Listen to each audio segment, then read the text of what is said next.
gonna start with our very first session today, and we're gonna be talking about creating more female tech superstars. I'm not sure if I'm gonna give people a little, like, 1 second to sit down.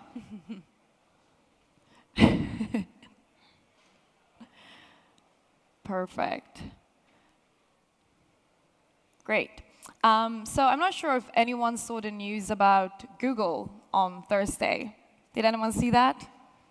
Yes. So all over the world, Google employees are walking out in solidarity to how women are being treated at Google. But it's not only Google this is happening, it is happening everywhere. And only 5% of startups are run by women. Only 7% of women are in venture capitalism.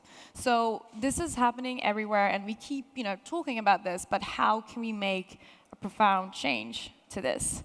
So today we have 2 women in tech with us that we're going to talk a little bit more about this. So Shaena, tell me a little bit more about your tech journey and your background. Yeah. First of all, thanks for having me here. Yeah. Tech journey. So I'm not a techie per se. I don't create products. What I do is more of a community builder and connector. So my tech journey started about, 6 years ago in Sweden. I worked for actually a competitor to Eventbrite. And from there went into the media industry, working for a really cool tech company, and then into media publishing side. And now I'm working for these guys called the Hub Sweden, which is a platform for companies to post their jobs for free and find investors and do all that cool stuff. So perfect. Yeah. And Katrine, I know you run your own startup. So tell me a little bit more your journey. Yes, so my journey into the tech world was rather a holistic one. I started off as, tech-wise from Singularity University and Hyper Island, and I've always run my own little initiatives that sometimes turn into companies and sometimes not. And of course, tech is the natural medium to build products of. So today I run a company called Triber. We are a digital marketing agency. And while our product is highly digital, our profit goes into social projects. So it's kind of a two-way initiative. Yeah, that's fantastic. And I mean, you both have been in tech. So what changes have you seen throughout the past year, and has it benefited you? I would say absolutely. I mean, obviously, there's been this conversation that's been going on for the last few years about how to get more women in tech and initiatives with companies really sort of putting their muscle behind it to do it. So it's definitely benefited. Well, I mean, not just me, but I mean all the people that I speak to in the community that are doing fantastic things, creating amazing companies, really sort of making their mark. Yeah. And also a great thing to see how big corporations step up into the question of females in tech and what that actually means. You mentioned the Google walkout, for example. So I've been with Google for the last 6 months, and it's been quite a journey, and for sure we've noticed some changes even here in Sweden. So definitely changes going on all the time. Yeah, no, I mean, it's great, and that's what I mean with you keep as well, like, hearing these numbers, and there is a lot of things, moving us forward, but I also sometimes feel it's very slow, and it's frustrating. But what would you say, like, are actually, like, hands-on approaches that we can do to, like, create these female tech superstars? Honestly, I would say one of the major things is looking outside your network, is getting your company profile, the jobs that you have listed outside of the usual haunts, right? Because people tend to, interview or ask people who they know, who do you know in your network, and how do you go above and beyond that? So I would say that would be definitely like a first thing is going out there and trying to find new places to find new people. Yeah, it's just like here, actually. Exactly. It's all about, like, networking and making those new, connections. Yeah, I agree that you should be out there and go get what you want. But for my personal journey started within. I'm also a yoga teacher, so that's great. I bake in a lot of the embodied qualities into how I run my business. Yeah. So for example, one thing that a lot of people find quite triggering sometimes, but also in other cases wonderful, is that Triber is run entirely after the female menstrual cycle. Oh, wow. So that is how we internally handle operations, and with that comes, of course, a lot of questions. For example, I was like, I feel like you need to explain that a bit more. Yes. So one question is, of course, like, how do men handle being part of such a context? Yeah. And I'll be the first one to tell you that they are probably even more happier than the women. So that is kind of one of our core values in Triber, and how we produce products of value from that place. So to answer the question, how do we awaken more female tech superstars? I say go connect with your body, connect with your cycles, and see what clues you will find there, because for me, it was the emerging of how to serve the world, or a market, if you will, came from knowing myself and my female body. Yeah, I mean, that's amazing. And what about in terms of like mentorship? I know a lot of people talk about it as like a really good way of like, I mean, for everyone, just moving ahead. So what's your thoughts on mentorship? So I do this thing on LinkedIn. I scour LinkedIn and find both men and women that have a really interesting profile, that have been in the industry for quite some time, and then I reach out to them like cold and say, you don't know me. I would like to get to know you. I'd like to invite you out for lunch. So I kind of build my own mentorship from that. And I recommend anybody that is, I mean, what's the worst answer you're going to get? A no, right? Those who don't ask don't get. So get out there and try and find people that have something that you're trying to learn, and ask them, because then you can find some really amazing mentors. So for those of you that are a little bit scared of reaching out, you know, I've got some good games to play in my life. Yeah, and I mean, I can agree. Like, I think people underestimate the value of online networking. Yeah. It's like, I online network a lot. Sometimes I meet people and I think I know them, which is a little bit bizarre, but you know, it's so valuable, like if it's LinkedIn or if it's, you know, Facebook groups, to kind of create that structure around you already. Yeah. But yeah, what's your like take on like, and particularly in terms of women, like is there a specific need you think for women to have like the mentors, or is that specifically helpful? I think it could be helpful both for men and women, and I think it's interesting to be aware of when that mentor arrives to your life, because I'm a big believer that when you're ready to receive guidance, the guide will appear, and sometimes it will be a mentor, sometimes it will be someone in your industry, and it's up to you to grab that opportunity, really, because you will feel the spirit in your heart, and that's your call to action, I would suppose. Yeah, and why do you think, like we mentioned the number, it's like it's incredibly low, both like women in tech who run startups and venture capitalists. Why do you think that is? I don't know. I mean, it's a movement, right? So like right now, there's a lot of investment into getting, you know, education up to scratch, to, you know, educating the younger generation, and we're going to see this impact probably in the next, you know, 3, 5, 10 years. So it might feel like it's slow right now, but there's a lot of stuff happening. I agree. Right? So it's that lead time that we need right now. Yeah, for sure. And as that gap is slowly closing, I would think it's more interesting to look at the masculine and feminine qualities and how they can balance each other out, because that is my idea of a healthy organization. An organization where the feminine and the masculine powers are equal and cherishing each other. Yeah, and how do you think like the future is gonna look? Do you think it's gonna be more equal, or do you think it's still like tech is still gonna be more men? What do you think? It's a hard question, but I mean, I guess we do have a long way. Well, I mean, I think with the world in general, we want to strive for equality, right? Whether that be tech or whatever industry. So I think we're going to see a shift, as you said, like all of these initiatives happen, they're going to build towards something. So there's definitely going to be, you know, a more equal balance. Will it ever be 100% equal? Probably not. But it's going to go through the, you know, the ebb and flow of where it's supposed to be. Yeah, exactly. But I mean, anything that we can do to help it get in that that direction. Yeah, and I think it's a lot of, I want to talk a little bit more about like the community building for it too, but there's some like, as well, like some really awesome things happening. For example, I don't know if people know about something called like The Wing. It's like a co-working space, which is women focused. There's something called The Return. There's a lot of like initiatives happening, which is focused around community building, which is really good. And I would like to know a little bit more about like how the community and how is that working? Do you see a lot of like value being created? So from our standpoint for the hub, I mean, I don't think we've,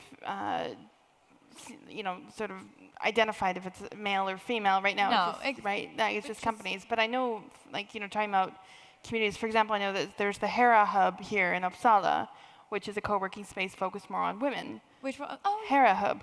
Yeah, is that some in San Diego too? Does that make sense? I think so. I think, yeah. Yeah, but that's just fantastic. I didn't know they were. That's great. Yeah. But if we're talking about like initiatives, no matter what the initiative is, I still think it's important that you go out and you sort of meet all different types, because that's how you build a network. That's how you find your mentors. That's how you meet new people. And if you sort of stay in that silo, in that bubble, that's the problem, right? And if we don't get out there and,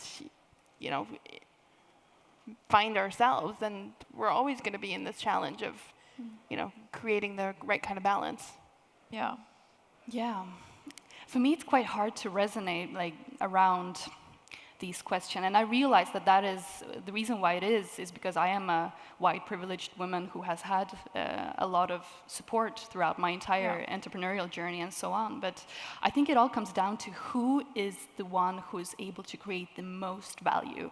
And it doesn't matter if it's a man, if it's a woman, if it's a unicorn. It's like if you can contribute with something interesting, then you're gonna win. That's in the end of the day, that's what matters. Although I do realize why it's important to still kind of course. Yeah. But I think it's you say that it's like the butterfly effect or the red thread. Sometimes you won't be able to see the connection, but all of these little things that we're doing are amounting to this, this change, this movement, this happening. Yeah. For sure. Yeah. And how do you think we can do to like encourage younger like girls that are like still in school, to choose a career that is more like tech oriented? Because that's also still very like the ratio there. It's very different. Like, what do you think we can do in terms of make a change there? I think it's important to talk about tech as a tool. Yeah. Although, when a woman or a man reaches the point where they're actually evaluating how can I use my given tools, and maybe tech is one of them. I mean, before you even arrive to that point, my idea is that you need to do your inner work. Like you need to do. I love the yoga here, but it's true. It's so much of who I am. Yeah. And it's also the root of why this very much techie startup has been a success.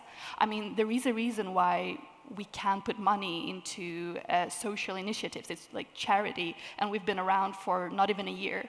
Like there is some certain success factors, and one of them is the holistic inner approach. And that is where it has to begin for all young girls before we get into the kind of top level, superficial ideas around what it is about to be a tech entrepreneur. It really, really is. I would say to add two things. So number one, tech is such a blanket term. Like it's almost overused. It's lost its meaning, 100%. right? So I think we really need to say, instead of tech, STEAM. We need to focus on science, technology, engineering, arts, and math. And from a woman's perspective, from a girl's perspective, I mean, I'm a mom of 2 young boys, so they are, Minecraft and playing all these games. But I also think, like, for a kid's point of view, to get somebody interested is to gamify it. Yeah. Yes. Right? And to create those games that you don't even realize that you're learning skills that are going to help you later on in life. Yes. So if there's companies out there that are doing that too, and it doesn't necessarily have to, again, like a general neutral focus, but something that's fun for that age group. Yeah. Right? 100%. Because I think it's weird when you go into like the toy stores and you see the pink and the blues. Like we need to. Yeah, it's for sure. There's a really cool startup in London that's called Kano, and they do like you build your own like computer and then you start coding. Yep. Which is obviously it's very like neutral in terms of like it's focused for everyone, and it's really really cool. But I also like what you said about tech is more of like a tool, and I think you need to show that, and it's been strange how because I think back in the days, mainly women were actually the ones who was coding, and then somewhere around the Second World War that changed, and now we need to like make that that really profound change. But I feel as well the networking for everyone is just incredibly important. If you, before we're gonna open up question for the audience, so have a little think, if you would give like a step-by-step approach for the networking and like getting out there, because I think that is so valuable. So what would you say, like I think it depends. So first of all, you need to start, as you said, with yourself. What do you want? And kind of reverse engineer it, right? So like, I want to be a Java developer. So what are the steps that I need to sort of find it? I'd probably go to Google and be like, how do you become a Java developer? And then, for me, I would identify those people, whether it be LinkedIn or Facebook or in the media, someone's name will pop up. And there's some great articles out there where people sort of, as I said, they reverse engineer their career path. And you can see like, oh, they did this, and then they did this. So you can sort of try and find what it works for you. So, but then reaching out to those people, and hopefully they're kind enough to say, I'm happy to help you, right? I have time, because that's the most valuable commodity. And I think that's another important thing that Jason mentioned actually just now, was as well that always kind of reach out and be like, how can I help you? And have that approach as like that's the base of everything, and then you can find your way from there. And do you have any? Well, I keep coming back to the idea of these connections that you make, but also the mentors, like once again coming back and looking at who out there can you contribute to, and how can they contribute in your expansion. And maybe that expansion will be within tech. Maybe that expander will hold the tech knowledge and will be willing to guide you through that. Maybe it will be in a totally different theme. So I guess just building on that, reaching out, and then see how it can be a perfect marriage where you contribute and they contribute back. And I think that is a way of like really like start making that change. Can I add also? Like, for sure. I mean, I think we still have a few. we still have a few minutes before we open up for questions. So please. So before I sat on this stage today working with these guys, I actually was looking to change careers. Because I've been talking about women in tech for so long and helping different communities build that that community. I got. What was it? My Academy, which is part of academic work. So they were doing a Learn to Develop program. It's Swedbank, I think. Swedbank has worked with them to create a free education so anybody could apply. And then they're going to teach you how to be a Java developer in the next 10 weeks. And I think companies that are obviously, because they're trying to reduce their time to hire, they're trying to find the right kind of talent. This is a perfect example of a company trying to invest in its employees. Right? Because sometimes you have no idea where to go, or there's schools out there that cost a fortune, or it just doesn't work with your lifestyle.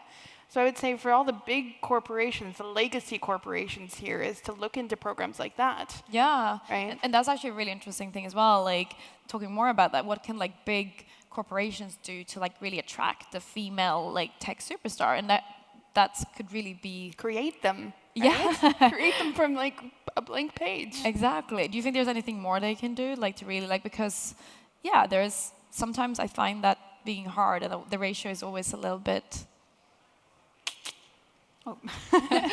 I guess creating the environment is a great step. Like as for any living thing, like if you create the good environment for it, it will thrive. So I agree. So kind of that again, like the holistic, like going back to the company and really making sure that everything is in the right. And rather than just saying that they're doing it, show that they're doing it. Because there's a lot of companies that say we do this, this, and this, but then you never see it in the culture. And that's why people leave, right? I think they said like 70% of people leave their jobs because what was on the job description isn't what they were actually doing, or the company said all these things, and that's not what they followed through with. So. And that's one thing I think I feel as well, like with this whole like women in tech, it's almost like been overused, and people are so like, oh, we're doing this and this, but then you're like, okay, well, you need to really show what you're doing. You can't just talk about it. It's just become like a hype and trend, but you need to really like make that change. And also not make it a PR story, because there's some companies that do that too. I know. I think a lot of like companies do, but I also think there's a lot of genuine initiatives out there. Yeah. Yeah. Perfect. Yeah. Well, we have a really exciting little microphone that we are gonna. Yeah. So when you speak in this, you don't need to kiss it, but you want to keep it kind of close to you. So don't like people tend to put it like that, and you're like hello, but you want to be kind of close to it, but not too close. So anyone has any questions? Testing, testing. I don't know if this is working. Is it not working? I don't know. Well, It's working. I got a thumbs up. So I'm going to throw this. but we need to find someone who has a question first. Or I'm going to throw it. If you don't have a question, you're going to have to think of one. Exactly. So if no one has a question, it's going to go out. Okay. All right. Perfect. Oh, so now we have to see how far I can throw this, right? All right. Guys, help me if I can't get it to her. Woo! Oh, yeah, let's not. The lamps are dangerous, I feel like. That's a good throw, good catch. Oh, it's working. I was just wondering, what can the men do? Not just the investors and such, but like any man, as in the audience. What can they do to help this, to get more women in tech? Great question. You want to go first? Support your ladies. Support them, listen to them, ask them to expand on ideas that they are passionate about, hold that space and make her feel safe in a true yogic manner. And no mansplaining. Let's avoid the mansplaining. Yeah, just mind your rhetorics, both ladies and gentlemen, because rhetorics matter, the way we address ideas and concepts. Yeah. Yeah, and I think as well, like having, I think the way we are, raising, if you look at us as a whole society as well, from like an early age, encourage people to, tech is not necessarily a career for one gender, always encourage from the very start. So I think we, as a whole society has a responsibility. Yeah. So I'm wondering if you want to throw that back and then we throw it out again. Or if I just you say throw it randomly back. Someone will catch it, and then they have to ask a question. This is the best part about making you sort of get outside your comfort zone. This is where networking is important, right? So throw it. Anyone. Somebody, oh, come on. Last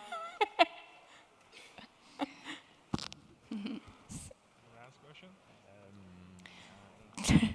So while you're thinking, I can... Perfect. I got one down Any there. more? Actually, There's a question there, I think. great lady. Perfect. So hello, my name is Lisa, and I have a question about which tech area is the most influenced by women? VR. We are. VR. Yes. VR?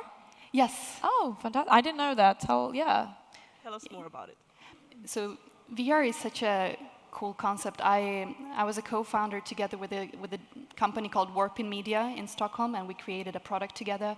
And it's just very evident to me how many opportunities come from that scene, because what many people fail to see in the potential of VR and why it's so great that so many women are there is that we are on the rise. In my opinion, we're on the rise to intelligent augmented reality. And I'm very big on this, like this is one of my passion topics right now, and it's an idea where if you're in the VR scene right now and you're a woman or a man, then you will see a shift very soon in how virtual elements will no longer be in your phone or in your goggles, but rather in your periphery, and that's a very exciting time to be in. If that resonates with you, you can come and speak to me about it after this talk, but it just blows my mind when I research it. Yeah. So VR is a great area. Would you agree, or would you say there's another tech industry? I don't know. I mean, like I feel like I have no idea. But are you? What area are you in? I'm studying business and economics right now. Okay. So, but I'm trying to find some companies to invest in. Okay. That's why I'm here today. But I'm also interested in women and tech. Perfect. Do you say you were a business student? Yes. And she's trying to figure out which companies to invest in. So she's basically asking us, what do we see in the future? What's the next big bet? Yeah. Where to invest? Right? VR then, I guess. And mental health. Yeah. We have time for one more question. Perfect. Yay, that's good. Hello, Hi. I'm Gal. I'm from Turkey, and I had a question actually for you. Working in tech, there's always these male groups forming. I'm sure maybe it happened to you too. There was actually an article in Silicon Valley also that they have these like bromances and guys going out together, and female are usually left out from that bonding. So sometimes it just happens that people don't take you seriously if you're female in tech. Did it happen to you, or do you have such an experience? I just wanted to know. I personally haven't had that experience, but I have a feeling that has to do with my personality, that I don't take no for an answer. I am very much the same. Yeah. I would say if you, like, that feeling of being left out in the workspace, I think if you allow that feeling, then it will come to you. If you don't allow it, then you're untouchable. I mean, it's quite a loose concept, but I can understand your point. Like, I can also, yeah. I mean, there's definitely there's groups that form. It's like being a kid and getting picked for the right, soccer team, football, whatever you want to call it, right? So you need to sort of identify the people in your company that are the change makers, that are the community builders, that really want to sort of, and then say, hey, listen, let's do something that's equal for everyone, that brings everybody in, and let's try and vary the topics. But sometimes people form their own groups, their cliques. I mean, it's a hard thing to break through too if it affects the culture of the company. Well, if you were to go out on the journey to kind of crack into that group, then go for whoever appears to be the alpha, because if they can accept you, you will be accepted by the group. It's unfortunately animalic nature, but yeah. Perfect. Well, thank you so much. Thank you. Big round of applause. Thank you. Yay. Great. Is that us? We're off?